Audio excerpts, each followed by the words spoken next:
thumbs up for moving in the direction of good for seniors, veterans, palliative care, and youth. Thank you, Mr. Speaker. The honourable member for Sarnia-Lambton will have 5 minutes for questions and comments when the House next returns to debate on the question.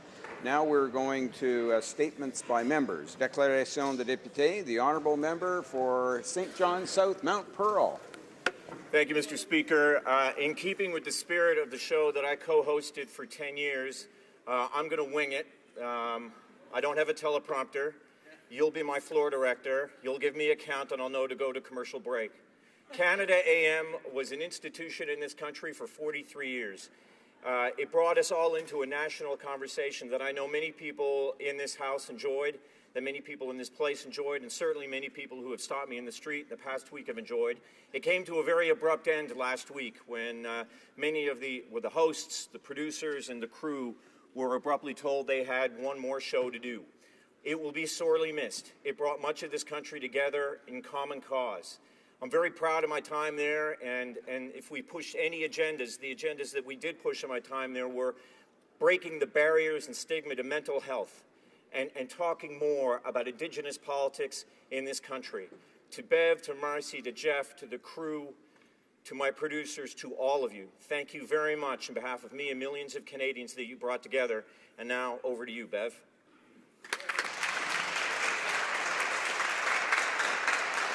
The honourable member for Prince George, Peace River, Northern Rockies. Thank you, Mr. Speaker. Earlier this week, over 60 parliamentarians from the Conservative, Liberal and NDP caucuses and staff joined me and my outdoor parliamentary caucus co-chair, the member for Labrador, for the 5th annual Day at the Range. Organized by my office and the Canadian Shooting Sports Association, the Outdoor Caucus Association of Canada, and the Canadian Shooting Arms and Ammunition Association. The morning provided the opportunity to learn more about hunting and shooting sports. Personally rewarding for me, Mr. Speaker, was to see those members who have never picked up a firearm shoot for their first time and leave with a big smile. And for those of us who are more experienced, it was a way to renew our commitment to protecting our Canadian outdoor heritage. On behalf of the Outdoor Parliamentary Caucus, I want to thank Tony Bernardo, Phil Morlock, as well as Linda from the Stittsville Shooting Ranges for helping make this event such a great success. Thank you. The honourable member, the honourable member for Laurentides-Labelle. Thank you, Mr. Speaker. I rise today to honour the life of the mayor of the municipality of Lac-Saint-Paul in Laurentides-Labelle. Louis Fabricius Alonson was a retired nuclear engineer of Maltese origin. A kind man overflowing with good cheer, he became mayor in 2013 and really cared about the quality of life of his citizens.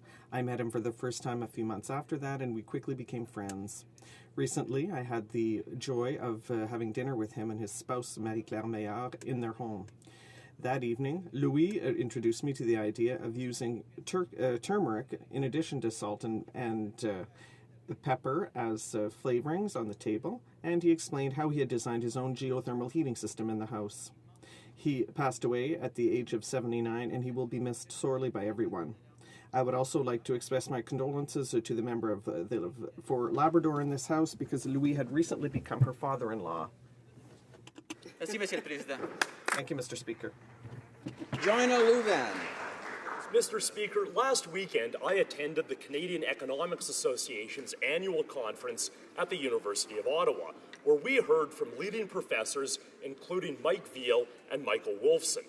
They recently co-authored a paper entitled Piercing the Veil, Private Corporations and the Income of the Affluent, raising concerns that many of our wealthiest citizens are using Canadian-controlled private corporations to avoid paying personal tax. While rules for professional corporations are set provincially, the tax treatment of these structures is a federal decision. This House must ensure that everyone pays their fair share of tax. Therefore, I am asking the Standing Committee on Finance to undertake a study of measures to ensure that high-income professionals are not using incorporation to avoid personal income tax. The honourable member for Malpeque. Thank you, Mr. Speaker. Today I pay tribute to Roy Atkinson, who recently passed away. Roy was an advocate, farm leader, and visionary. His tireless work to promote social and economic change taught generations to believe in a cause with courage and conviction. He fought fearlessly on behalf of Canadian farmers. Serving in key leadership roles, including founding president of the National Farmers Union, Roy brought farmers together from coast to coast. Ahead of his time, he established leadership positions for youth and women, laying the foundations for future equality.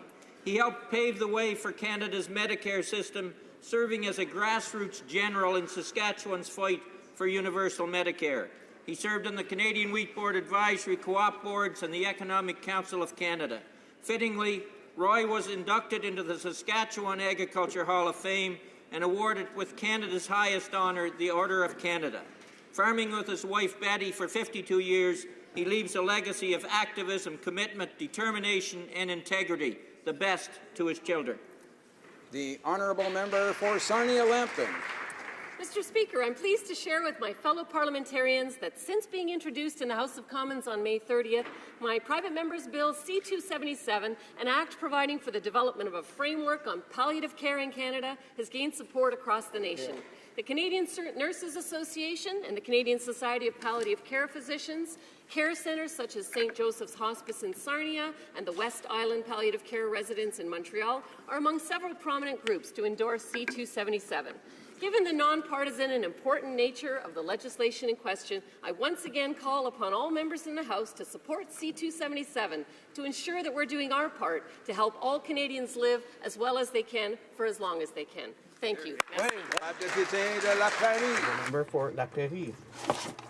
Mr. Speaker, on this International Level Crossing Awareness Day, I'd like to take this opportunity to remind all of us of the importance of railway safety. Too many people die or are injured near railways, and last year there were 45 deaths and 36 serious injuries in Canada.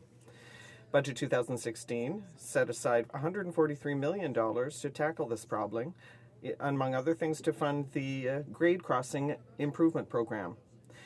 Under this program, I announced funding of $11 million to install LED light signals at grade crossings. Although these investments are essential, it would appear that the accidents are mostly caused by the behavior of other users near the railways. Therefore, awareness raising is crucial. That is why, Mr. Speaker, I invite all Canadians to visit, in my beautiful riding of La Prairie, the museum Expo Rail. It is the only museum in the country that specializes in railways, and its new family exhibit on railway safety is excellent. Thank you, Mr. Speaker. Member for Ottawa West Nepean. Thank you, Mr. Speaker. Today I rise about a group of students at Woodruff High School who are working to make their school eco-certified through a project called Tiger Woods Pure Paper Bricks. Le programme spécialisé The Special General Learning Program, under the direction of Samuel Gauzas, uses recycled paper and water from the school to build logs that are sold at the price of $5 for two. This provides special needs students with practical skills and the ability to learn to handle green materials, thereby reducing waste and recycling it instead. in this program who are contributing to their school community and to a healthy environment through this entrepreneurial program. I am so pleased to see the business savvy of these students and their teacher. Thank you. Honourable member for Portneuf-Jacques-Cartier. Mr. Speaker, in my riding, there are 3 municipalities that are still waiting for their refugee families to arrive: Saint-Basile, Pont-Rouge, and Saint-Ubald. In Saint-Ubald, as I said yesterday, the photo of the 3 family members is on the fridge.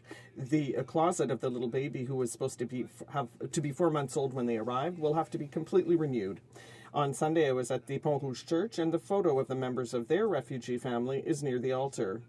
The people in regions across Canada have been engaging for many months. They have raised money and worked very hard to welcome new refugee families. They are still waiting, and they have no date specified. It's disrespectful, Mr. Speaker.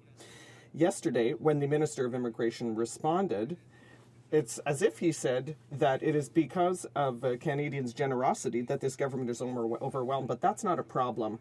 Mr. Speaker, is there a charitable soul in this government who could respect people in our regions who have worked hard to be more welcoming? Could they be more sympathetic and put measures in place to allow refugees who have been sponsored by our communities to arrive this summer? Honourable Member for Longueuil, Charlemagne. Mr. Speaker, it is with a great deal of pride that I pay tribute to Yannick Nézet-Séguin, a Canadian musical director, the famous Canadian musical director who, on June 2nd, was named the musical director to the prestigious Metropolitan Opera of New York. The conductor of the Metropolitan Orchestra of Montreal since 2000, the Philharmonic Orchestra of Rotterdam since 2008, and the Philadelphia Orchestra since 2012, Mr. Nézet-Séguin has shown that by being recruited by the Metropolitan Opera of New York, he is one of the most distinguished musicians in the world. He is recognized and honored by many for his talent and contribution to the world of music. He was the artistic director of the Gala des Prix Opus, Artist of the Year 2016, so named by the Musical America magazine, the Officer of the National Order of Quebec in 2015, and the Companion of the Order of Canada in 2012. I invite all Canadians to discover his work and celebrate his success. Mr. Speaker, it's often said that when we succeed, we stand on the shoulders of others. Yesterday was truly a great day for my riding of Scarborough-Guildwood and for our nation. The new Rouge National Urban Park is the culmination of a 40-year citizens movement. At the risk of not naming everyone who should be named, Lois James, Jim Robb, Gloria Reisler, Kevin O'Connor, Richard Reeser, Alan Wells, and Professor Bruce Kidd are just a very few of the dedicated citizens who've worked tirelessly over the years to make this park a reality. But it also wouldn't be possible without the work of elected officials, both past and present, such as Derek Lee, Pauline Browse, David Crombie, the member from Wellington Halton Hills, Councillor Glenn de Beermaker, Minister Brad Duguid and his staff, Minister of the Environment and Climate Change and her staff. The result of this citizens movement is that the Rouge National Park will be a citizen's gift to Canada and one that members can look back on as a significant contribution to the well-being of our nation. The Honourable Member for Calgary-Shepherd. Mr. Speaker, today I rise to bring attention to the Kidney March, taking place later this September through Kananaskis country. It is a 3-day, 100-kilometer walk that helps raise funds and allows the Kidney Foundation of Canada to contribute funding to research, organ transplant programs, and services for those with chronic kidney conditions. I am a 2-time kidney marcher, and I plan to march again this year for those suffering from kidney disease. The number of Canadians being treated for kidney failure has tripled over the past 20 years, and each day an average of 16 people are told that their kidneys have failed. Among the percentage of people on the waiting list for an organ transplant, about 80% need a kidney. A kidney is among the many organs that can be donated by a living person. An estimated 2.6 million Canadians have kidney disease or are at risk. Members of my family, including my wife and my 2 oldest kids, are affected. The Kidney March is one way to put kidney disease on the map in a big way. I encourage all Canadians to join me this September for a march against kidney disease in beautiful Kananaskis country. Thank you.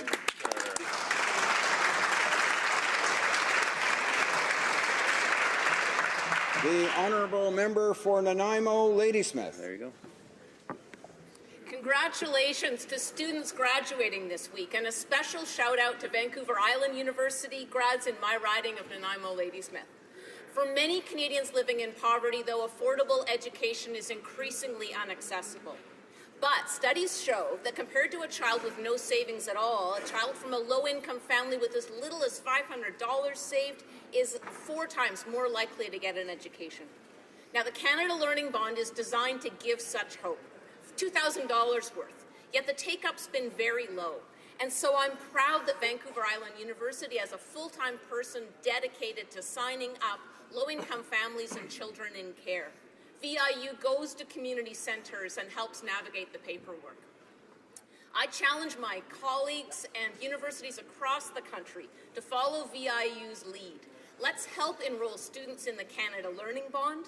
Let's help give real hope for access to education and jobs, and give real hope for a better life. Honourable Member for Saskatoon Grasswood. Thank you, Mr. Speaker. Today we lost a legend, Mr. HoC, Gordie Howe. Howe was born in Floral, Saskatchewan. He grew up in our city of Saskatoon. He went to school at King George. He was a regular, playing shinny on many of the outdoor rinks in our city. A marvelous athlete, not only for hockey, for baseball also, as he was often seen in the summer playing at Cairns Field, right across the street where his mom and dad lived. He broke in the NHL with Detroit in the mid-40s. He played 25 marvelous seasons with the Red Wings. He led the NHL in scoring 6 times, a 23-time All-Star, was the most valuable player in 3 different decades, plus 5 decades starting in the 40s, ending in the 80s. Wow. But Gordie got his wish. He got his wish he could play on the same team with his 2 sons, Mark and Marty, in the World Hockey Association. That meant everything to him, Mr. Speaker. Today, the hat trick is still referred to as a player that scores a goal, an assist, and a fight. It's a Gordie Howe hat trick. A statue outside our rink in Saskatoon has Gordie Howe. Sorry, I mean, we're already over.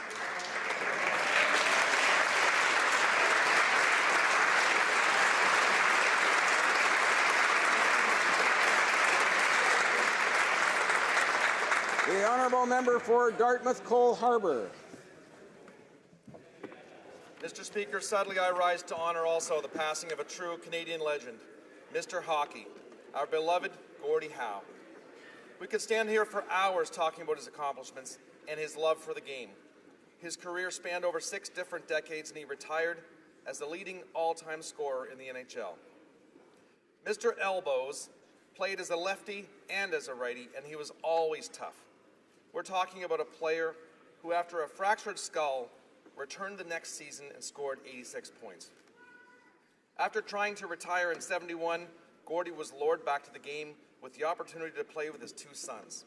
He's still the oldest NHLer ever to play the game, and in an interview, Howe eloquently stated how he wanted to be eulogized.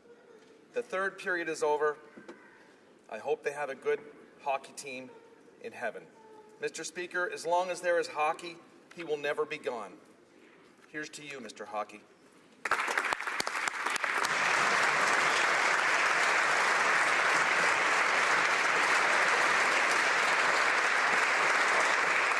The honourable member for Winnipeg North. Yes, thank you, Mr. Speaker. Later on this afternoon, the House is going to have the opportunity to be able to debate Bill C-210. We believe that this is a bill dealing with Canada's national anthem that is something that needs to be done, Mr. Speaker, and I suspect we're hopeful that all members will recognize the importance of this, and specifically in regards to the member from Ottawa, Vanier, who has actually put in Omen's effort to raise what is a very important issue for the House of Commons, and we're hopeful, Mr. Speaker, that we'll be able to see this particular bill come to a vote today. Thank you, Mr. Speaker.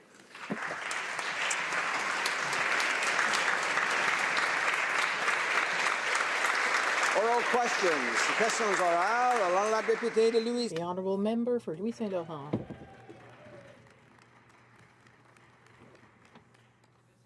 Thank you, Mr. Speaker. Before I begin, allow me on behalf of my party to offer our most sincere condolences to the family of that great Canadian, Gordie Howe. Our best sympathy to this great Canadian, Gordie Howe.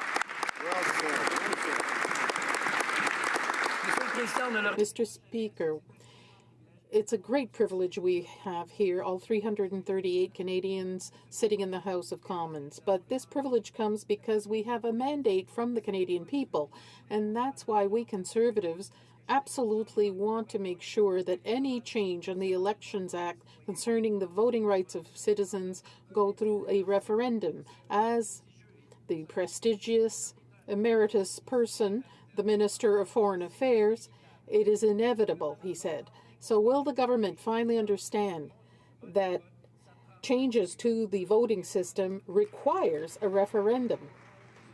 Minister of Foreign Affairs. Mr. Speaker, we take our job seriously as parliamentarians and the noble responsibility that Canadians have embarked on us. So I'm looking forward, our government's looking forward to the work of the special committee to conduct a study on electoral reforms, to reach out to Canadians, to reach out to experts, to consult with members of this House, and to hold town halls in our ridings. I'm asking our colleagues here in the House of Commons to be engaged in this process, not to presume the outcome yet, and let's work together to make sure that Canadians support our electoral reforms. Thank you very much.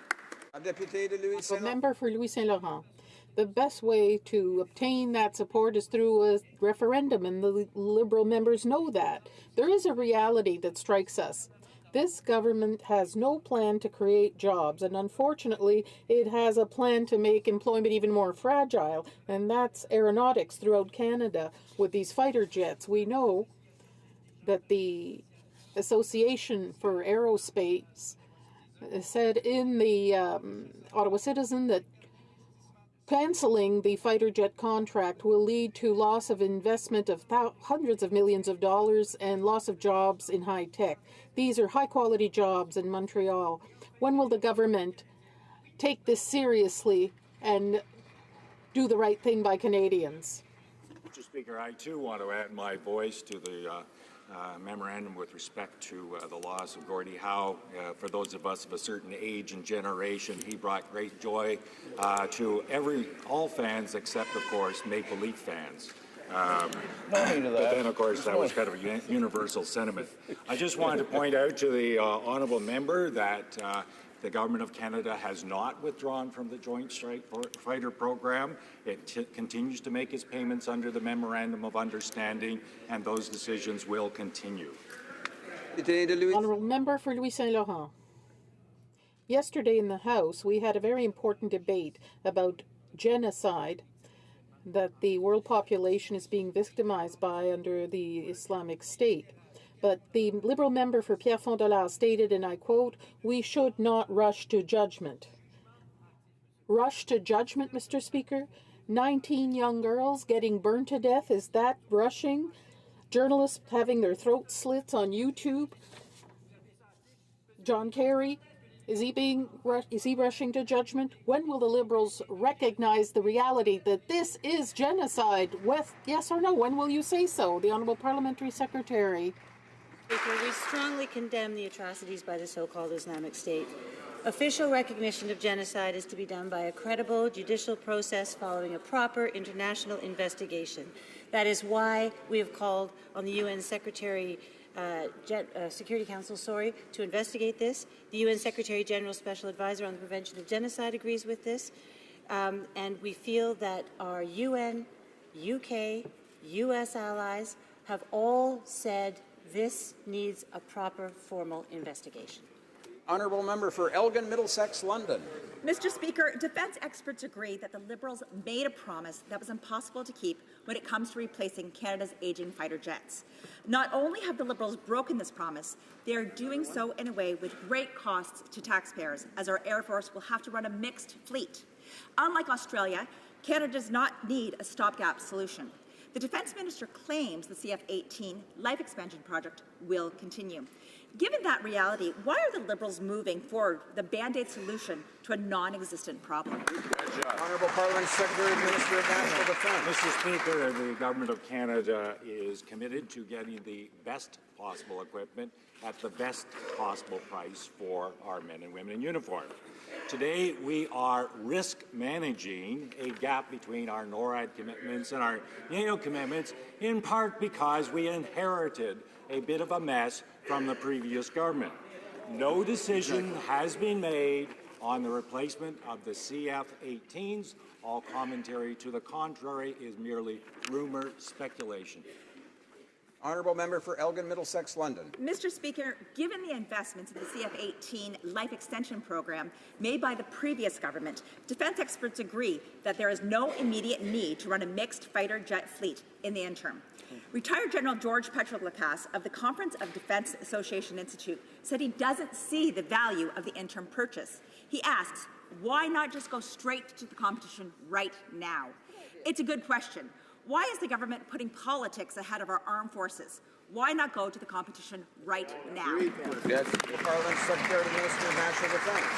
Mr. Speaker, the consequence of the previous government's so-called life extension program is that we only have, at this point, 20 F-18s ready to fly through to 2025. That is an unacceptable risk that has to be managed by the Minister of Defence. And so he's only taking what needs to be taken in the circumstances, which is the responsible decision to keep our capability up to its necessary level in order to meet our commitments. Honourable Member for Timmins James Bay. Thank you, Mr. Speaker. The Minister of Health is a doctor, so I'm sure she can confirm to this House that breast screening, mammograms, biopsies, they're normal, everyday medical procedures. Yet we have documents show that her bureaucrats are interfering with doctor-ordered mammograms to deny these services to Indigenous women. And they're cancelling audiology tests for Indigenous children. Now, there isn't a single member of this House that would put up with such interference for their own family. So why does this government think that it's okay to treat the health of Indigenous women and children in such a disrespectful and negligent manner? Hear, hear. The Honourable Parliament Secretary to the Minister of Health. Thank you, Mr. Speaker. Mr. Speaker, Health Canada is committed to providing medically necessary services to First Nations and Inuit clients through the Non-Insured Health Benefits Program. The NIHB program covers over $1 billion in health benefits for First Nations and Inuits every year. Nearly 99% of pharmacy claims and 90% of the dental claims were approved, and more than 90% of the pharmacy claims were approved instantly at the point of the sale. Honourable Member for Timmins James Bay. Thank you. Indigenous women deserve answers, not reading from a website. Now, this Prime Minister promised to do politics differently, and on C-14 he said that he would accept good faith amendments. Instead, the Prime Minister has disrespected Canada's top legal expert, flouted court rulings in Alberta and Ontario, and rejected good faith amendments every step of the way. Now, given the seriousness of the situation, Canadians deserve better. So will the Liberals finally stop putting politics ahead of policy? Stop trying to ram through an unconstitutional bill and work with us to fix C-14 so that it will be a charter-compliant bill that respects the rights of Canadians and respects the Supreme Court of this country. Hear, hear. The Honourable Parliament Secretary to the Minister of Justice. Thank you very much, Mr. Speaker. We believe that we have struck the right balance in C-14 between protecting the vulnerable and we have struck the right balance between protecting the vulnerable and the conscience rights, and also providing access to medical assistance in dying and protecting personal autonomy. There is a diversity of opinion as to whether the bill goes too far, not far enough. There's a diversity. There is not unanimity with respect to its constitutionality. There is a delicate, careful balance that has been struck. We believe it's the best solution for Canada at this time. The Honourable Member for Berthier-Masquinongé. The government must tell it as it is and face the music. The amendment passed in the Senate seeks to make the bill comply with the Supreme Court decision. Experts said so. The Alberta Court of Appeal said so. Without this amendment, C-14 will not pass the charter test and will be challenged before the courts. Things have to be done properly for a bill that's so important to Canadians. Mr. Speaker, can the government act responsibly and amend C-14? The Honourable Parliamentary Secretary to the Minister of Justice. Mr. Speaker, it's our opinion that this bill is the best approach to guarantee the rights of dying patients and that vulnerable people as well as healthcare providers' conscience be protected. Reducing that criteria of reasonable proximity of death is not reasonable. Mr. Speaker, C-14 attacks the rights of Canadians, and it's deplorable to see the government try to find justifications. The Prime Minister had promised to do things differently, be based on facts and listen to experts, but instead he's engaging in partisanship, limiting debates, and refusing to work with the opposition. And the worst is this is a fundamental issue, that is medically assisted dying. Does the Prime Minister realize he's doing exactly the same as the Conservatives used to do? The Honourable Parliamentary Secretary. Mr. Speaker, It's our opinion that this bill is the best approach to guarantee the rights of dying patients, of vulnerable people, and protect the conscious rights of healthcare providers. This is a balance that we sought and struck, and it's the best approach for Canada at this moment in our history. Lanark, Frontenac, Kingston. Thank you, Mr. Speaker. Mr. Speaker, let me quote the Toronto Star, an editorial. Democratic reform should be pursued by democratic means. The Star continues, and I quote, "The reform process proposed by the government is insufficiently democratic, given its vast implications for our democracy." And, the Star continues, "The best route to legitimate reform is a referendum." The Star is right. So, will the Liberals give Canadians a referendum on a new voting system? The Parliament's Secretary and Minister of Foreign Affairs. Mr. Speaker, members of this House have been democratically elected. The special committee consists of members of the House who have been democratically elected by their constituents. We are taking this job seriously. We're calling on our colleagues on all sides of the House to join us, participate in this committee process, consult with your constituents, Mr. Speaker, and consult experts, and let's work together on finding the best outcome for Canadians. Member for Lanark, Frontenac, Kingston. Well, of course, Mr. Speaker, Conservative members will be participating in the committee process that's starting up, but that's not the question. After that process is over, after the Cabinet has designed a new system in a room where only Liberals are present, we want to know, will Canadians get the chance to vote in a referendum? Star says again that the Liberals' refusal to hold a referendum is unfortunate, their word. It calls the Liberal plan for town halls, and I quote, hardly the best way to gauge broad buy-in by voters. And the Star concludes that it is, quote, ludicrous to suggest that town halls are a substitute for a referendum. So, why won't the Liberals allow Canadians to have the final say in a national referendum? Honourable Parliament Secretary and Minister of Foreign Affairs. Mr. Speaker, let's not prematurely assume what the outcome of the committee work is going to be. Let's work together. Our government has extended a hand to every party in this House to work together, to consult with Canadians through various means, through town halls, through social media, through one-on-one consultations, through speaking with experts. Let's get our work done. We will not proceed without the broad support of Canadians, Mr. Speaker. The honourable member for Richemont-Tabasca. Mr. Speaker, the Prime Minister has already told us that he's rejected the current model and prefers preferential ballots.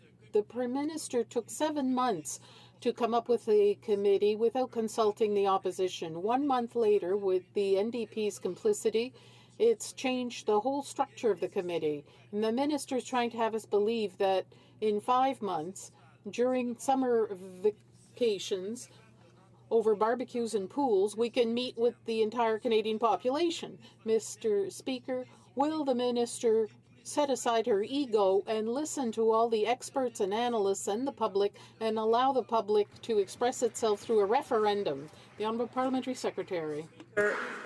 The honourable members, the opposition have been asking us to change the makeup of the committee.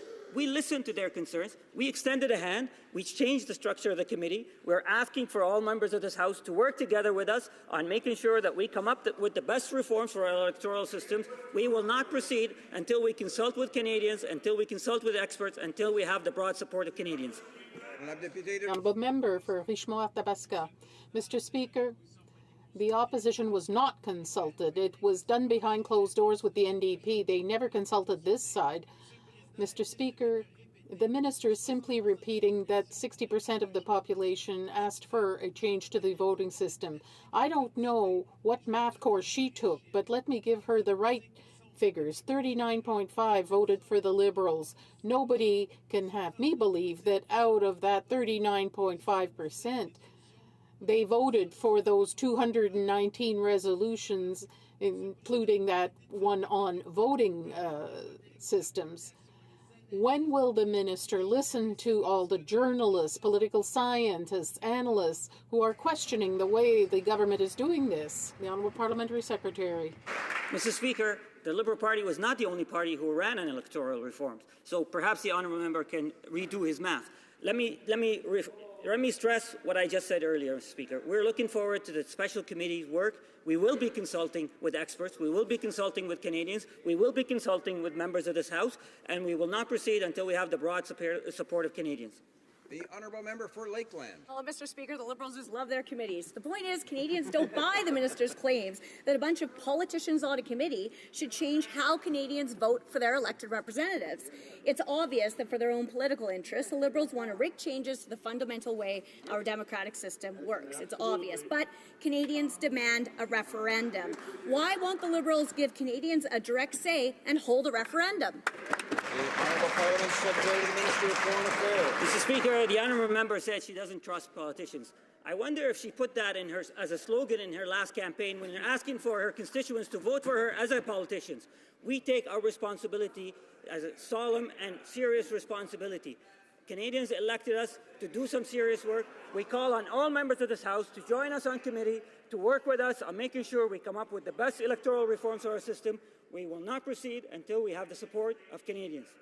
Honourable member for Lakeland. Mr. Speaker, 73% of voters in Lakeland sent me here to represent them, the same percentage of Canadians who want a referendum. The 2015 election had the highest voter turnout across Canada in over 3 decades, but even that pales in comparison to the huge turnout at the last national referendum. Canadians are engaged, but the minister somehow expects Canadians to believe that an invite-only committee of politicians consulting and scrolling through Twitter constitutes Canadians having a direct say. It's ridiculous. Will the minister stop telling Canadians that Liberals know best and let them decide?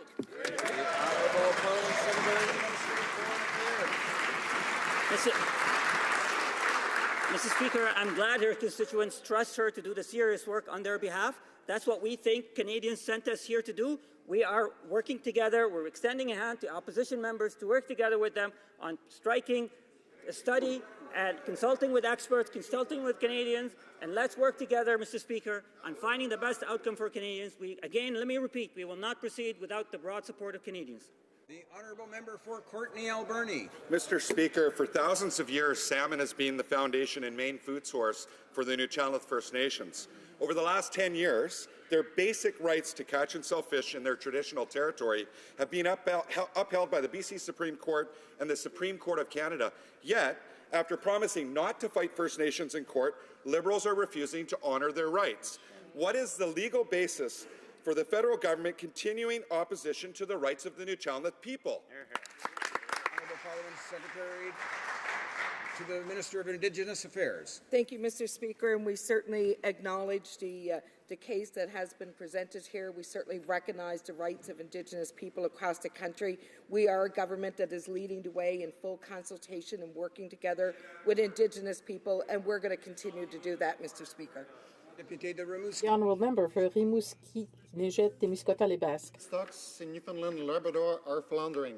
The provincial government has asked the new fisheries minister to use the last in, first out policy to give big corporations the lion's share of what's left, cutting out inshore fishermen. In the NDP, we believe that those closest to the resource should benefit. Adjacency, historical dependence, and sustainability should be more important than politics. Will Liberals eliminate the last in, first out policy and help Newfoundland's inshore fishery and coastal communities survive? Secretary of the Minister of Fisheries and Oceans. Mr. Speaker, I understand the importance of the shrimp fishery and those who depend on it. As you know, the consultation committee is an independent one that gives advice to the minister about the first in, last out system. There have been public consultations. They will end with a meeting in Halifax June 10th. There's been good participation during these meetings with the committee, and until the report is issued, that policy is suspended, and we will await the decision and the report to make a decision later. The honourable member for Niagara West. Thank you, Mr. Speaker. The Liberal Foreign Minister refuses to call the actions of ISIS genocide. Instead, he wrote a very, very stern letter to the United Nations. Meanwhile, all of our closest allies have already made this important distinction. Shamefully, the Parliamentary Secretary thinks that somehow we are rushing our judgment. Why are the Liberals letting thousands get slaughtered while they wait for the United Nations to dictate our foreign policy? Honourable Parliamentary Secretary to the Minister of Foreign Affairs. Thank you very much. I'd like to remind the honourable member that we are doing more to fight ISIL and more to secure a lasting and stable future for the region than the member opposite party has ever done. On February 8th, we released our 3-year strategy to address the ongoing crisis in Syria. I signed the MOU between Jordan and Canada for $1.6 billion investment in this effort. We are an active member of the Anti-ISIL Coalition. We have been invited to join the International Syria Support Group, as well as the Humanitarian Task Force and Ceasefire Task Force. Canada is entirely committed to the fight against ISIL. Member for Niagara West. Thank you, Mr. Speaker. Conservatives passed the Justice for Victims Terrorism Act. Just yesterday, the Ontario Superior Court gave victims of Iranian state-sponsored terrorism $13 million of Iranian assets held in Canada. Yet at the same time, the Liberals are cozying up to the Iranian regime. This is happening while Iran has thrown Canadian-Iranian professor Hoodbar behind bars for no reason. Why are the Liberals cozying up to Iran when they continue to prove they won't change? Honourable Parliamentary Secretary to the Minister of Foreign Affairs. Thank you very much. We have repeated often our commitment to re-engage cautiously with Iran in a step-by-step manner. Canada's severing of ties with Iran helped no one. It didn't help Canada. It didn't help the people of Iran. It didn't help our allies, such as Israel. And it certainly didn't help for global security.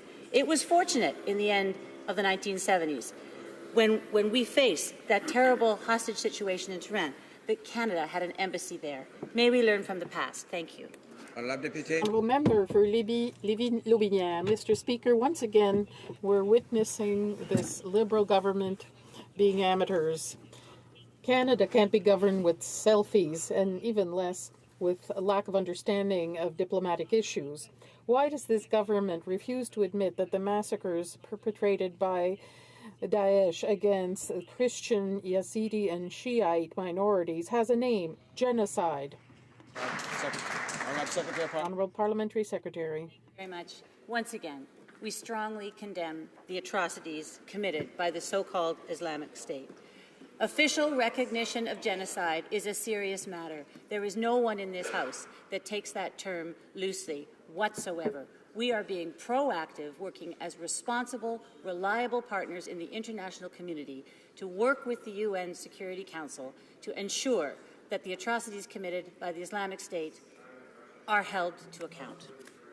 The Honourable Member for Lévis-Lotbinière. Mr. Speaker, Canada's presence in major NATO initiatives is crucial. Following Russian aggression in Ukraine and its land claims in the Arctic, NATO is calling on all states to come together and respond to any future requests for intervention. Does the Minister intend to show leadership in response to NATO, or will it ignore reality as he did with the CF-18s? The Honourable Parliamentary Secretary. To the Honourable Member that we have in fact received a request. We do honour all of our NATO commitments as and when they come due. We have a considerable number of military over in that part of the world, and this request is being actively reviewed as we speak. Member for Regina Louvain. Mr. Speaker, the government is flying blind when it comes to military aircraft procurement. The only way to ensure that we get the right plane at the best price is through an open competition.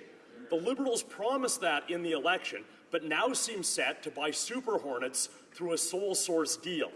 Yesterday at committee, senior defense officials confirmed that an open competition would be feasible and appropriate for fighter aircraft.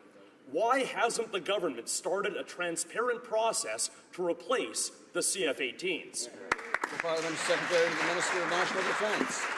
As the Minister has been saying for the entire week, Mr. Speaker, is that we are trying to manage the accountability gap and no decisions have been made.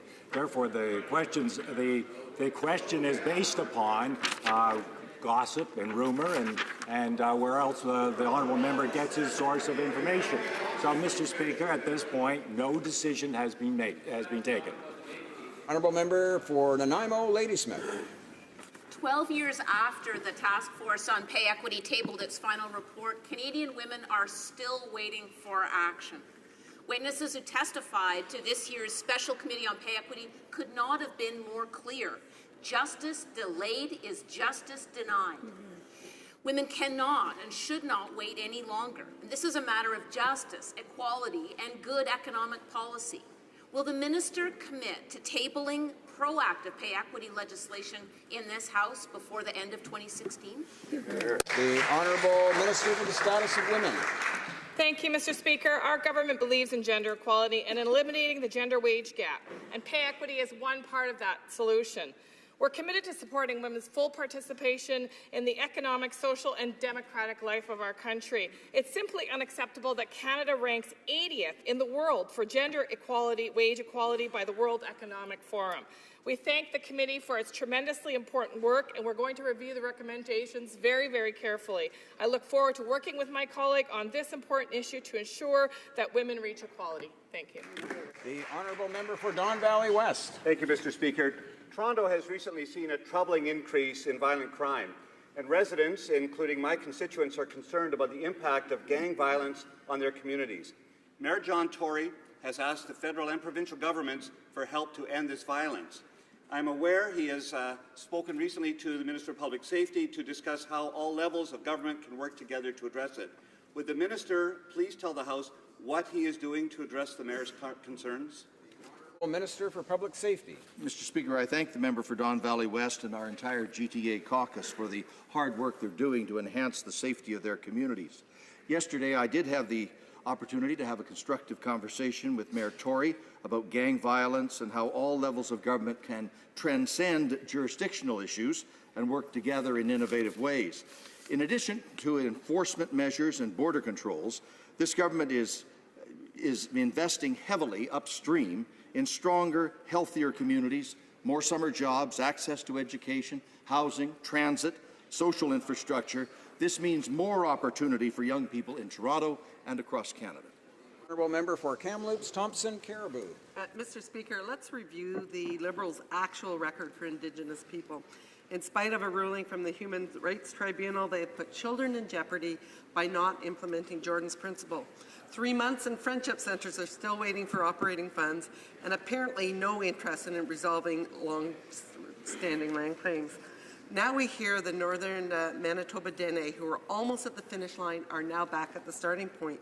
Why won't the minister commit to sit down with the Dene and resolve the north of 60 land claim? The Honourable Parliament Secretary to the Minister of Indigenous and Northern Affairs. Thank you, Mr. Speaker, and I want to advise the House that we do take the issues around First Nations, Inuit and Métis communities in this country very seriously.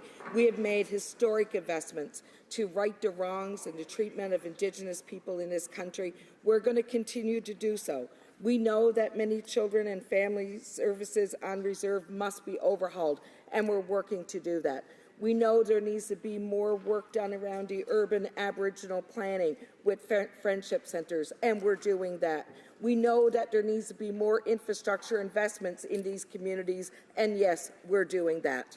The Honourable Member for Portage, Lisgar. Well, Mr. Speaker, the Dene Nation's land claim doesn't even seem to be on the Liberals' radar. They've been working for decades on this land claim, and under our Conservative government, just before the election, we're in the final stages of negotiating a deal. Why under the Liberals has this land claim gone completely backwards? Will the minister commit to meeting personally with the chief negotiator and moving this land claim forward? Good question. Honourable Parliament Secretary to the Minister of Indigenous and Northern Affairs. Thank you, Mr. Speaker, and I thank the member for her question. What I will say is that we have a goal to move land claims forward in the country en masse, Mr. Speaker. Many land claims in this country have been left unsettled for a very long time, leaving Indigenous communities, Mr. Speaker, without the means to be able to manage and move forward in a way that they want to. Our government has made that commitment to Indigenous people. We will work with all groups in this country to help them resolve land claims, to help them move forward, and to help them have a better life in this country we love. The Honourable Member for Portage, Lisgar. Well, unfortunately, Mr. Speaker, not only with First Nations in Manitoba, but the aerospace industry in Manitoba is also being ignored. The provincial legislature has passed a motion opposing the Liberals' C10, including Liberals from the province. Premier Pallister has raised their concerns about losing jobs in this important industry directly with the Prime Minister. These concerns have been completely ignored. Why hasn't even one of the 7 Liberal MPs from Manitoba stood up for the aerospace industry in our province? The Honourable Parliamentary Secretary to the Minister of Transport. Thank you very much, Mr. Speaker, and thank you for the question from the Honourable Member. Our government is focused on growing the economy and creating jobs across the country. The Government of Manitoba and Air Canada signed an agreement to cease their legal action in return for at least 150 good quality aerospace jobs. This is an excellent start, but certainly not the end. We need to bring net new aerospace jobs to Winnipeg in the long run and remain committed to working with Manitobans to do just that. Thank you very much, Mr. Speaker. The Honourable Member for Mégantic-L'Érable. Mr. Speaker, this agreement is not signed. Bill C-10 was tabled in the Senate at second reading this week on behalf of the Liberal government by independent Senator André Platt, who was recently appointed by the Prime Minister. The government intentionally misled the senator, who declared in the Red Chamber that the Manitoba government has an agreement with Air Canada that justifies the rapid passage of C-10. The Transport Minister's stubbornness is endangering hundreds of jobs in Manitoba and in Quebec. So out of respect for all parliamentarians and senators, when will the Minister of Transport open his eyes, do the right thing, and acknowledge that he got it wrong with C-10? Honourable Parliamentary Secretary to the Minister of Transport. Thank you, Mr. Speaker, and thank you to the Honourable Member for that question. Our government remains committed to modernising the Air Canada Public Participation Act. The announcement of Air Canada's intention to discontinue the litigation involving Quebec and Manitoba creates an opportunity to modernise the Act, and this would continue to reinforce our expectation that Air Canada has aircraft maintenance undertaken in Quebec, Manitoba, and Ontario. Thank you, Mr. Speaker. The Honourable Member for Abitibi Bay James, Nunavik. Mr. Speaker, last month in New York, the Liberals promised to fully implement and adopt the UN Declaration on the Rights of Indigenous Peoples. The TRC's Call to Action 43 calls on the governments to do the same. Here's the good news, Mr. Speaker. Bill C-262 will implement both that promise and that call to action. So the question becomes very simple, Mr. Speaker. Will the Liberals support my bill, or will that become just another broken promise? The Honourable Parliamentary Secretary to the Minister of Indigenous and Northern Affairs. Thank you, Mr. Speaker. I thank the member for his question, and I certainly thank him for all the work that he has done around the United Nations Declaration on the Rights of Indigenous People. We are committed, Mr. Speaker, to the United Nations Declaration. This is why we have changed our official position at the UN. It is why our minister has presented a new case for Canada and has offered our full support. We also realize, Mr. Speaker, in our broader commitment to Indigenous people in this country, that we want to advance reconciliation. We want to do so in collaboration and in working together with Indigenous people. Therefore, consultation is always a requirement. The Honourable Member for Vancouver East. The government spent over $2.3 million to renovate Canadian military bases to serve as temporary lodgings for Syrian refugees, but they were never used because at the last minute, the government changed course and decided to house the refugees in hotels at the cost of over $14 million. Those renovated military bases are now sitting empty. Will this government at least salvage something good from this wasteful mismanagement and use the renovated military bases as temporary shelters for the homeless? The Honourable Minister for Citizenship. Speaker, I thank the Honourable Member for her question, but I'm afraid she's missing the forest for the trees. Because the good news is the fact that we did not use those military bases, they were set up as a contingency. The fact that we did not need them meant that the government saved tens of millions of dollars, and we spent, let me see, I need my glasses. We were scheduled to spend $319 million, but we actually spent $136 million less than was predicted. So we saved a lot of money. The Honourable Member for Edmonton Riverbend. Thank you, Mr. Speaker. I'll attempt to do this without my glasses. Mr. Speaker, this week, the Alberta NDP government unleashed their carbon tax, and the Liberal carbon tax is right around the corner. These job-killing carbon taxes will make it harder for the middle class to afford to heat their homes, food for their tables, and sports for their kids. When will the Liberals start letting Canadians keep more money in their pockets and stop threatening hardworking families with yet another carbon tax? The Honourable Minister of the Environment and Climate Change. Thank you, Mr. Speaker. Unlike the party opposite, we understand that the environment and the economy go together.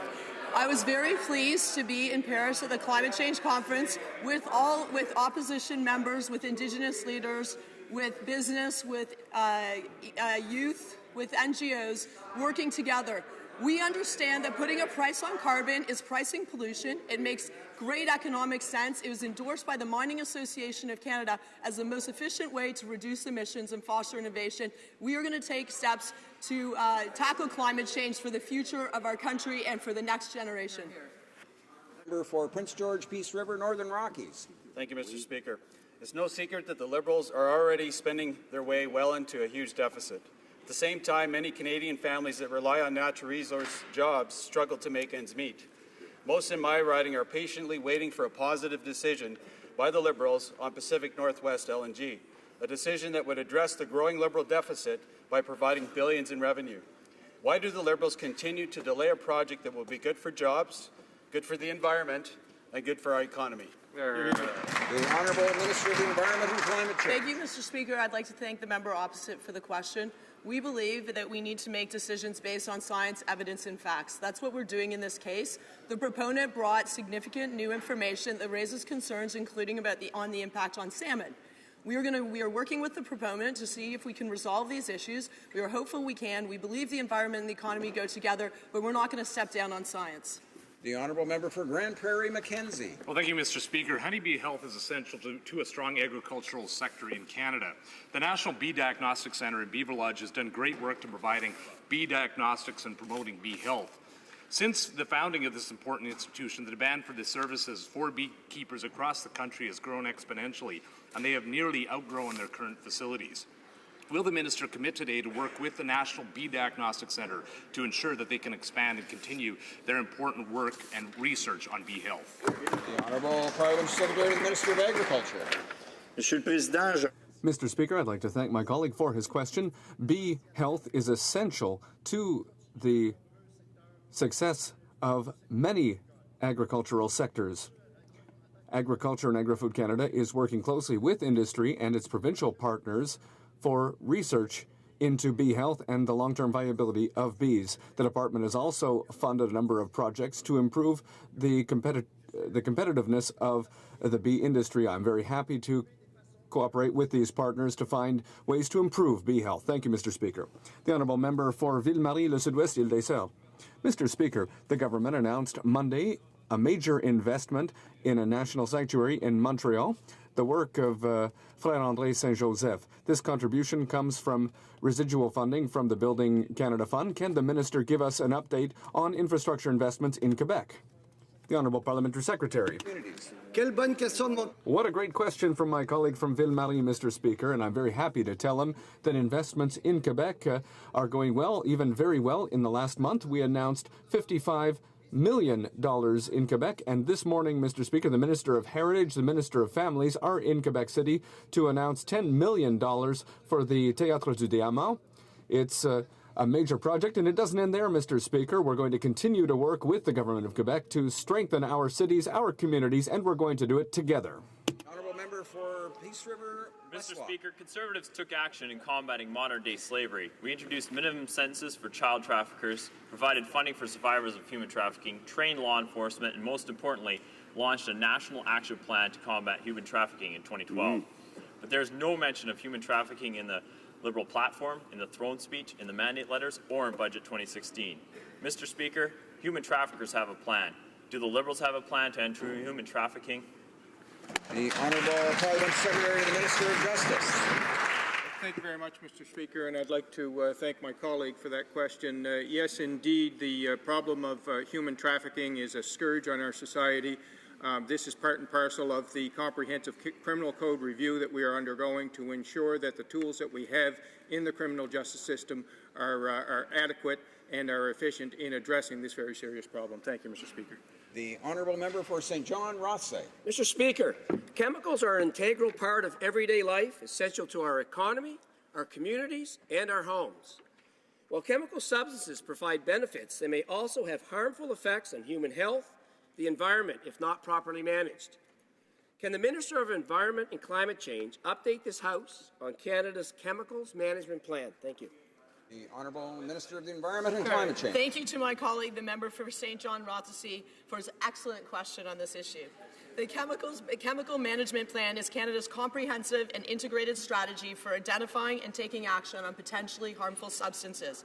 I was very pleased to announce with my colleague, the Minister of Health, $491.8 million over the next 5 years to continue delivering on Canada's world-leading chemicals management plan.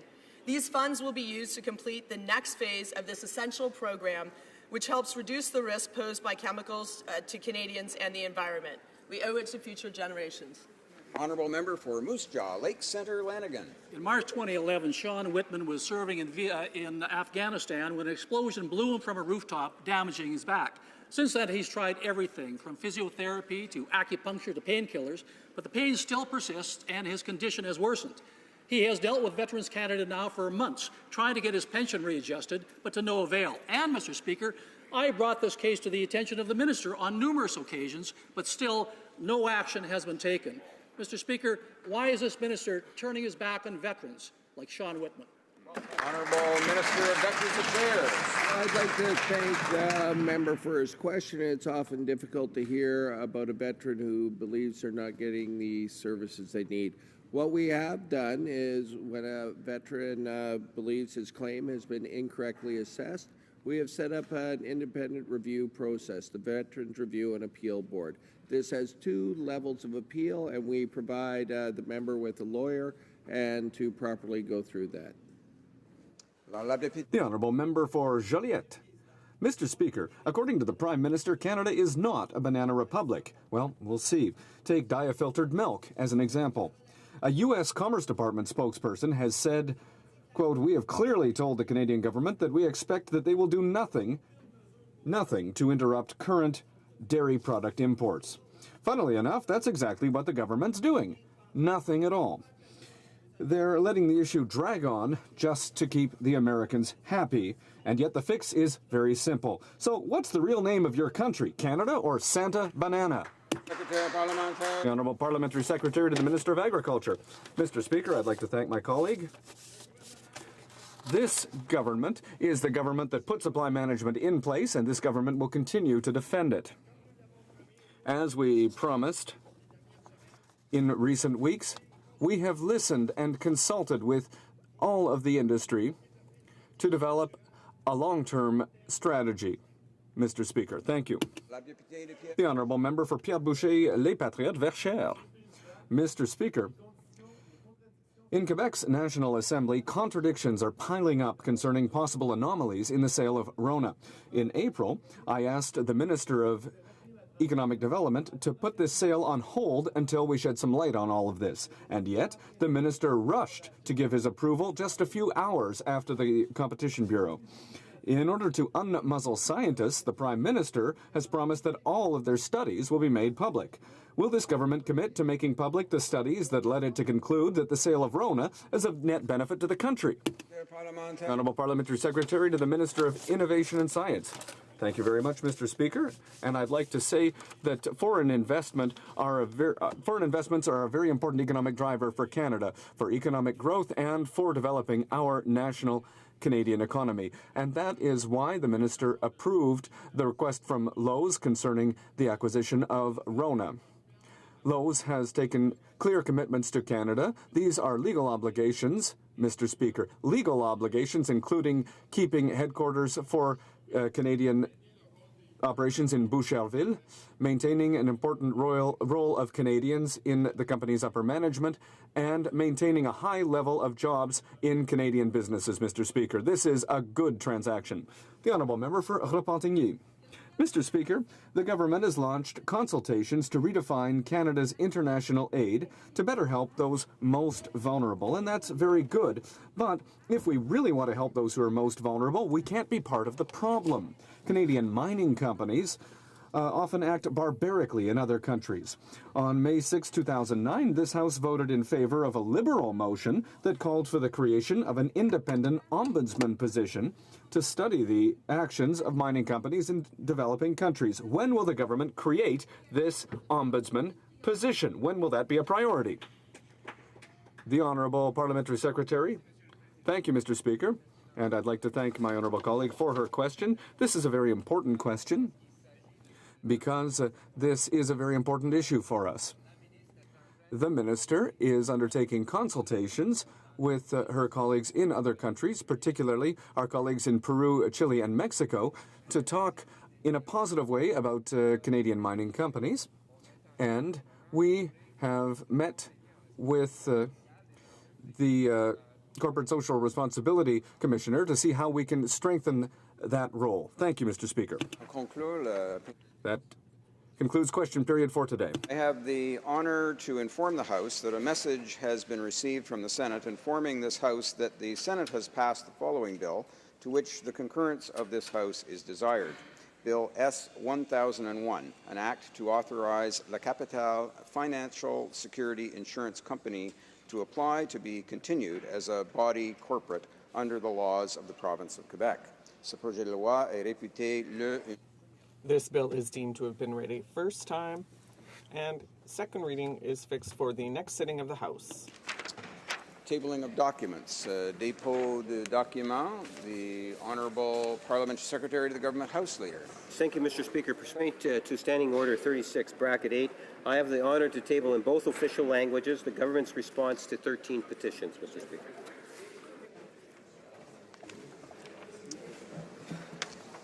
Tabling of documents. Introduction of government bills. Dépôt de projet de loi émanant du gouvernement. Statements by ministers. Déclaration des ministres. Reports from interparliamentary delegations. Rapport de délégation interparlementaire. Presenting reports from committees. Dépôt de projet de loi émanant. Introduction of private members' bills. First reading of Senate public bills.